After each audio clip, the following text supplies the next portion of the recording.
Arduino Uno R3-тің негізгі миы мына тіктөртбұрыш қара нәрсеміз, ол процессор, ол біздерде AT Mega 328P деп аталатын, яғни негізгі процессоры.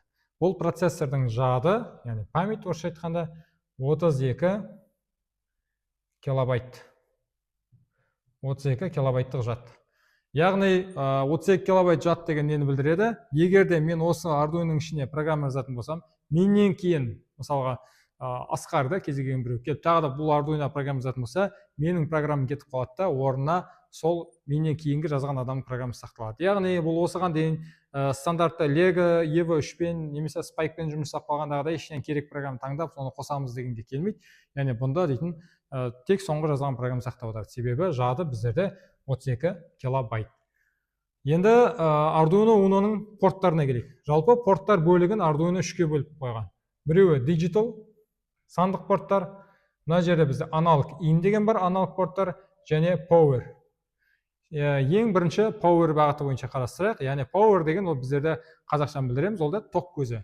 Олай болса, power бағытында негізі екіге бөлуге болады. Жалпы мен оқушыларға былай деп айтам, яғни тогымыз біздерде плюс бар және минусымыз бар, және біздің плюсіміз де бөлінеді. Бірінші минустарды қарастырайық. Минус ток. Минус ток біздерде GND. Так, мен мына оның алды жазғандарымды мыналарды өшіре тұрайын.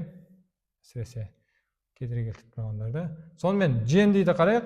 GND біздерде 3 GND бар. Біреуі power'дың қатарында 2 GND бар, мінекей.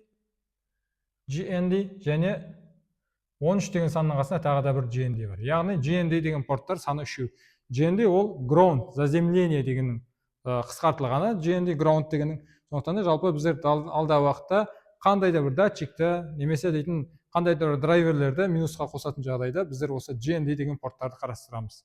Енді плюс ток. Жалпы плюс ток өте қызықты нәрсе. Плюс тогымыз біздерде 2-ге бөлінеді. Біріншісі басқара алмайтын. Басқара алмаймын. Немесе алмаймызды. Басқара алмаймыз. Екінші басқара аламынды.